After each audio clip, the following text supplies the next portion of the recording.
Selalu mendapat sorotan negatif dari publik, Perusda-Perusda di Kalimantan Timur dengan jajaran direksi wajah-wajah baru berusaha berbenah, salah satunya Perusda Barakaltim Sejahtera yang berbisnis di bidang tambang alias sumber daya mineral. Dengan komposisi personalia direksi yang baru, semangat baru Perusda ini bertekad menjadi perusahaan daerah yang mampu tampil ke depan di tengah kepungan perusahaan-perusahaan multinasional pertambangan yang beroperasi di Provinsi Kalimantan Timur. Perusahaan pertambangan ini perusahaan yang didirikan berdasarkan Perda 4 tahun 2000 yang bergerak di bidang pertambangan, jasa-jasa pertambangan umum lainnya, kemudian galian C termasuk pertambangan emas di dalamnya. Ini berdasarkan Perda kita, Perda 4 tahun 2000.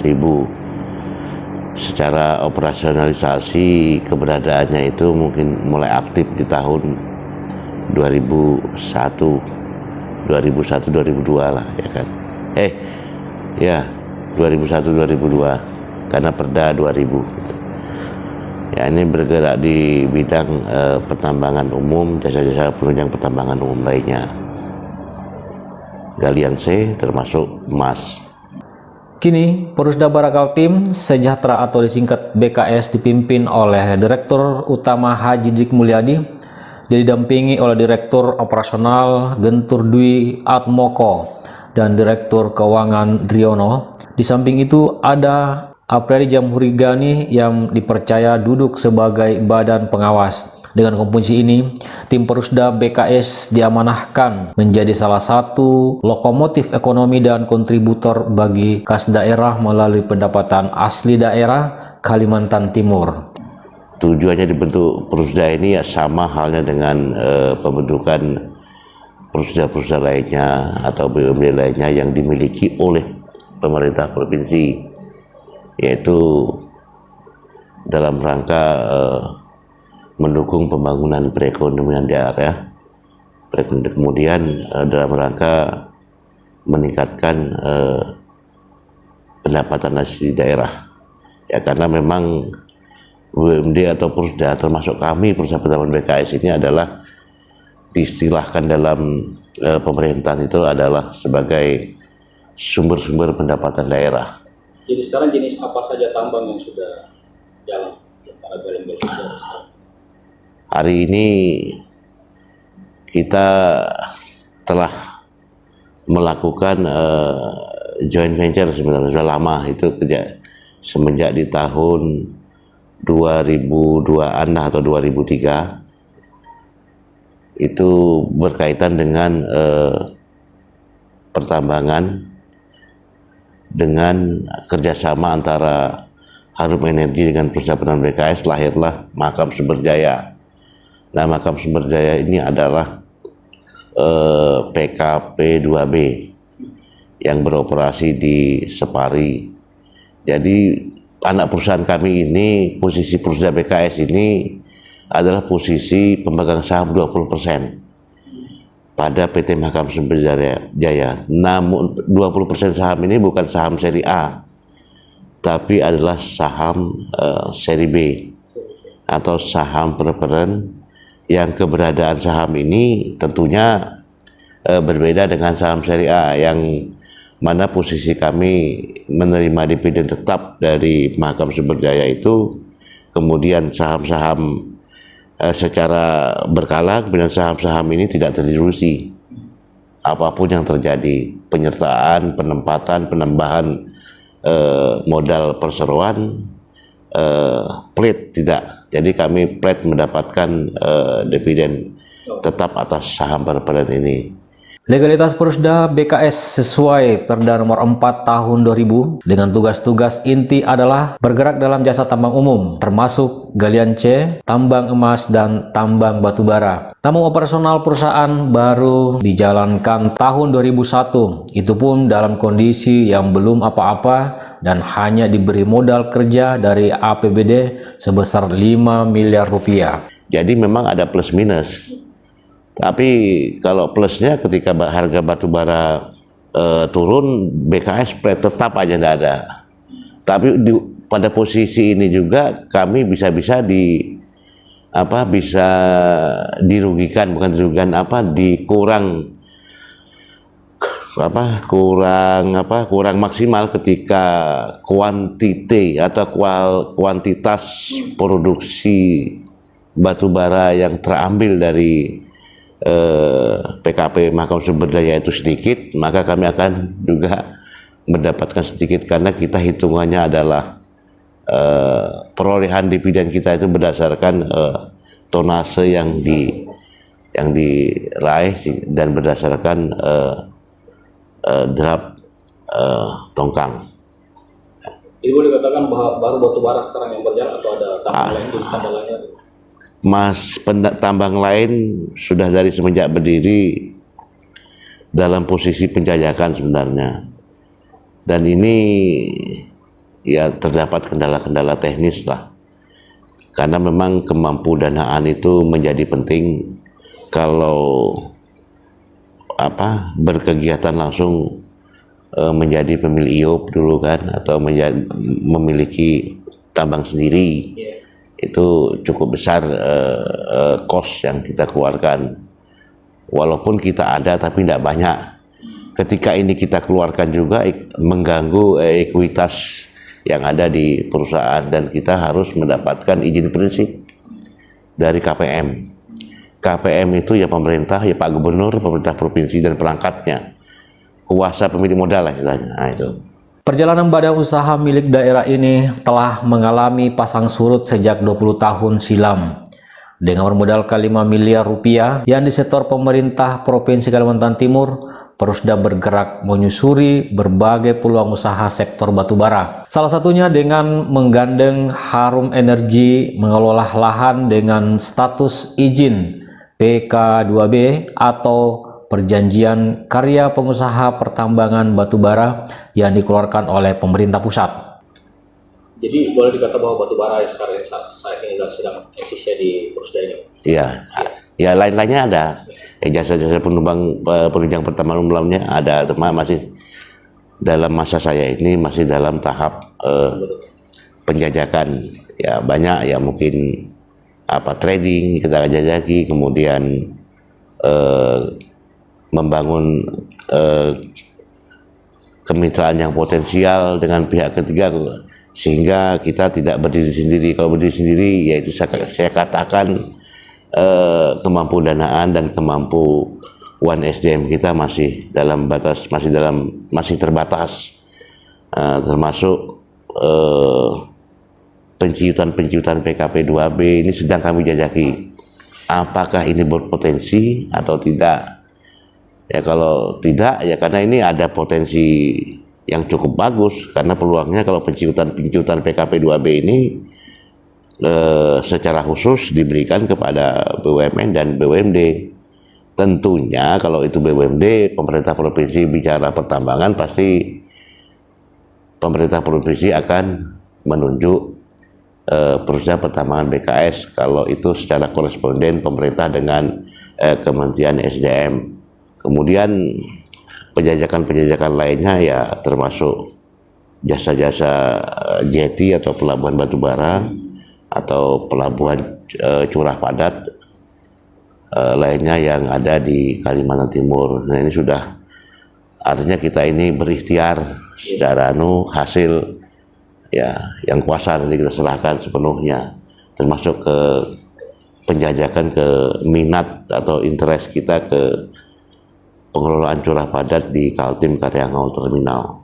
Dari bisnis tambang batubara yang kini dikelola PT Mahakam Sumber Jaya ini, Perusda mengantongi pendapatan tetap untuk disetor ke kas daerah Kalimantan Timur. Tadi kendala teknis apa yang dimaksud Pak, yang menjadi hambatan?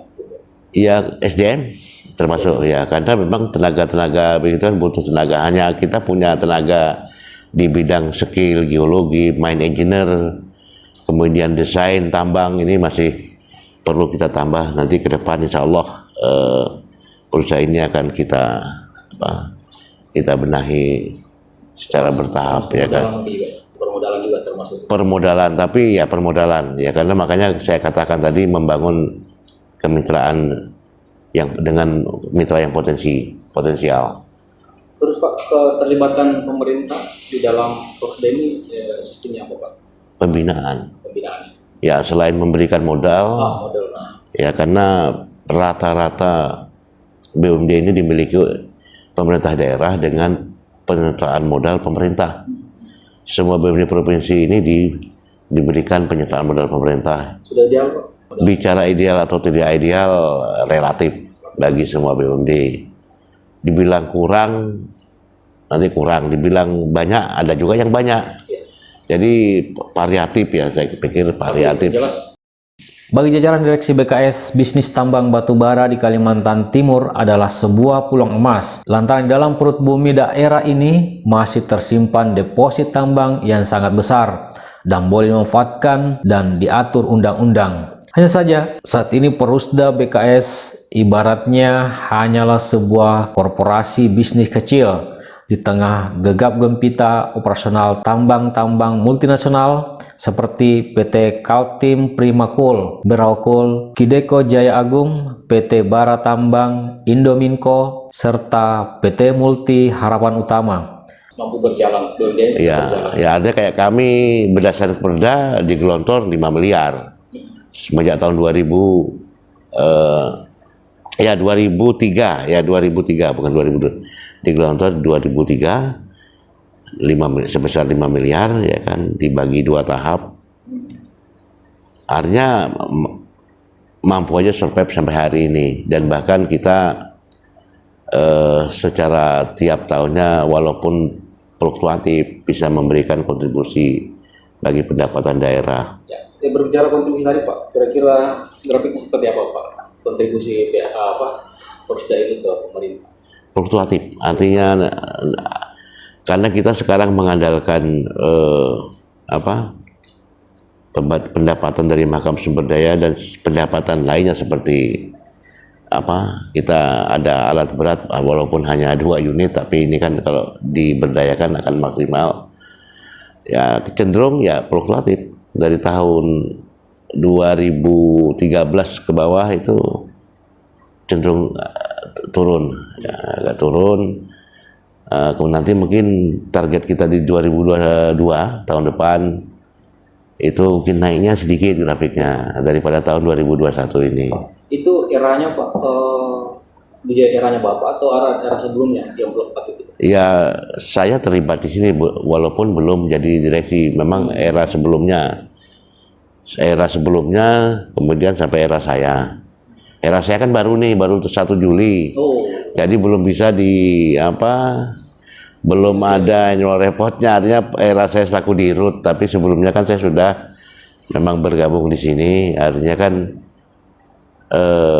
nanti bisa dilihat pada 2022. Ini belum lagi adanya ratusan perusahaan tambang swasta yang juga beroperasi mengantongi IUP atau izin usaha pertambangan. Kalimantan Timur adalah provinsi terbesar produksi batu bara secara nasional. Data dari Badan Pusat Statistik menyebutkan tahun 2020 lalu jumlah produksi batu bara sebanyak 187,8 juta ton. Sementara produksi nasional tahun yang sama sebesar 557,34 juta ton atau lebih 30% berasal dari Kalimantan Timur. Kalau gitu Pak, kita berbicara tentang target-target aja lah Pak. Kira-kira planning dan targetnya seperti apa Pak, supaya ini ada kenaikan daripada sebelum-sebelumnya.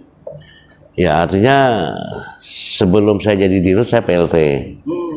Artinya dari bulan Desember sampai bulan Juni ya kan, saya PLT 1 Juli sudah definitif.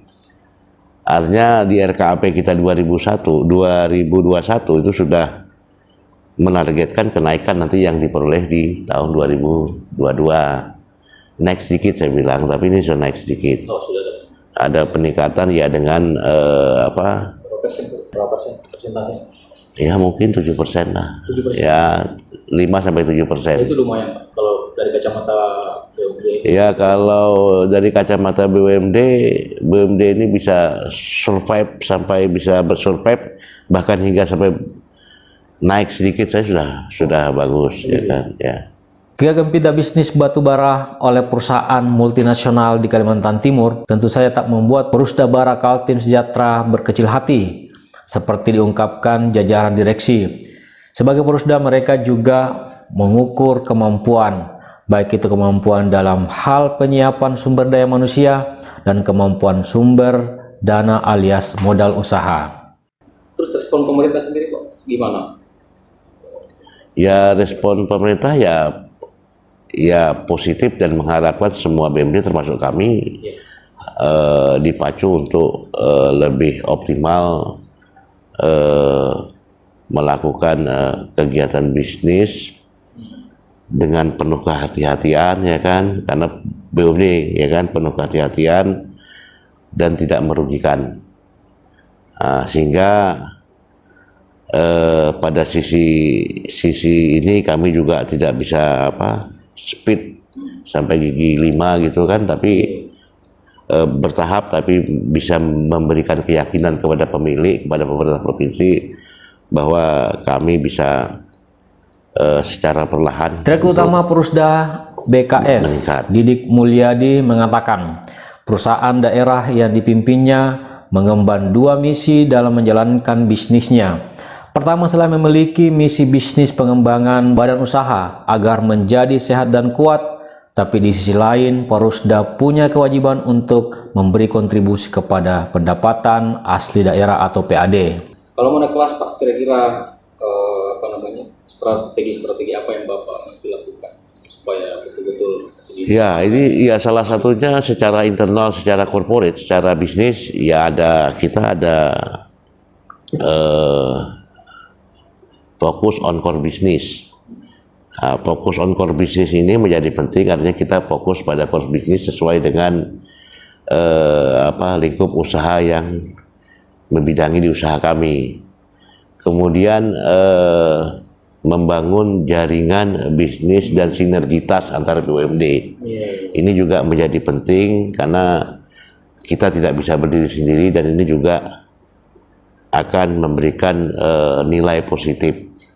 Apakah hubungan mutualis simbiosis, ya kan? Apakah itu hubungan bisnis yang penting ada saling menguntungkan, termasuk kemudian pengembangan human resource and development, sumber daya manusia kita agar lebih optimal, karena memang saya katakan dari awal tadi kemampuan SDM kita perlu.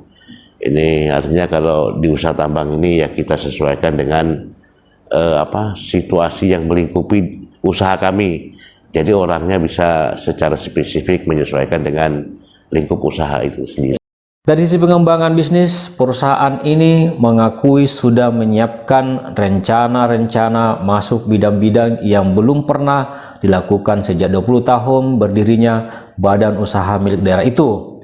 Sektor yang diincar adalah trading batubara, penambahan aset lahan baru, serta penyediaan pelabuhan khusus jeti untuk mengangkut batubara. Pintar sekali Pak. Jaringan-jaringan Bapak itu katakanlah semacam investor, apakah dari luar, nasional, atau ada lokal, atau bagaimana? Ya, yang sementara ini ya ada lokal yang banyak ya kan, lokal tapi rasa nasional ada juga kan, karena orang lokal yang punya jaringan nasional maksud saya kan gitu. Artinya orang-orang lokal yang rasa nasional sih ada, tapi pelan-pelan. Diakui jajaran Porusda, permodalan adalah masalah paling krusial dalam pengembangan usaha.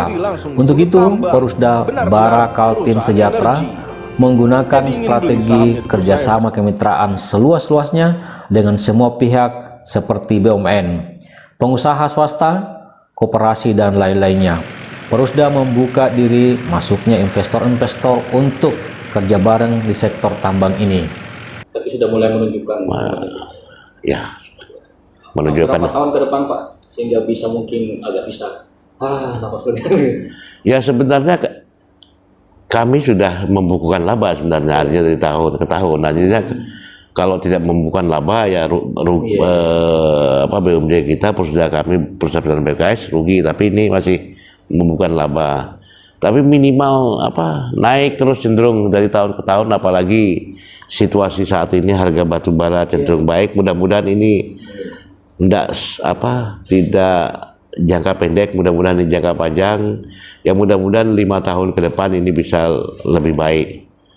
Pasaran dunia batu bara hari ini agak baik, termasuk potensi-potensi bebatuan lainnya lah yang kita lihat, termasuk ada potensi batu split, batu pecah, ya kan, batu itu kan masih core bisnis kita. Saat ini selain memiliki pendapatan dari kepemilikan saham 20% di PT Mahakam Sumberjaya, Porusda ini juga memiliki aset seperti 2 alat berat serta lahan-lahan lainnya. Tim direksi juga telah membuat rencana kerja pertambangan tahunan atau RKPT, di mana ditargetkan tahun 2022 mendatang Porusda mampu menaikkan pendapatan 5 hingga 7%. Pak, apa yang dikhawatirkan Pak? Usaha ini kan suatu waktu tiba-tiba, ini kan namanya usaha kan tiba-tiba naik tiba-tiba turun. Apa yang dikhawatirkan sekali Pak?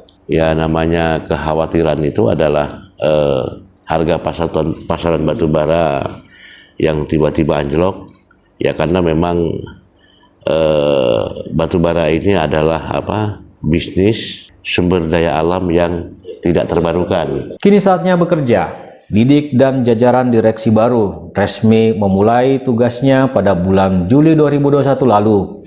Didik memang bukan orang baru. Mantan sekretaris KNPI Kaltim sudah bertugas di Porusda itu sejak periode sebelumnya. Dia sudah mengenal seluk-beluk bisnis Porusda, apalagi pernah dipercaya menjadi pelaksana tugas Direktur Utama Porusda ketika masa tugas para direksi berakhir sejak awal tahun 2021 lalu.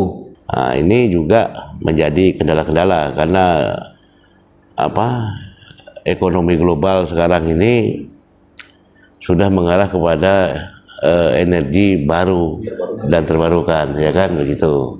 Itu termasuk kendala-kendala ya kemarin COVID-19 yang agak panjang ini kan juga menghentakkan semua sektor-sektor ekonomi, termasuk di sektor pertambangan menjadi drop, ini kan. Drop ini juga membuat kejutan-kejutan dadakan, ya kan. Ya kebijakan politis, kebijakan nasional itu termasuk lingkup yang ada kendala, ada enggak. Ya siapa tahu kebijakan IKN yang nanti di Kaltim itu kan positif, potensinya ada, ya cukup besar lah, ya kan. Karena bukan orang baru, Didik bertekad membawa Porusda Bara Kaltim sejahtera melejit maju sesuai pesan dan harapan dari Gubernur Kalimantan Timur Isran Nor selaku kuasa pemberi modal. Ada ucapan terakhir Pak, atau harapan mungkin atau himbauan atau gimana Kak? Terakhir sih. Ya artinya gini, kami ini baru berjalan 3 bulanan lah semenjak Juli, memasuki 3 bulan. Pemerintah provinsi hubungan kami sudah bagus selaku pemilih, membangun komunikasi dengan legislatif. Ya kami harap dukungan penuh dari segenap stakeholder kepada kami Porusda Pertahanan BKS sehingga lebih maju, lebih mandiri dalam rangka mendukung visi misi Pak Gubernur dan Pak Wakil Gubernur Kalimantan Timur untuk Kaltim, berani Kaltim yang berdaulat dan berkelanjutan. Dari kantor Porusda Bara Kaltim Sejahtera di Jalan Basuki Rahmat, Samarinda, M. Sakir dan Hardin, BKTV melaporkan.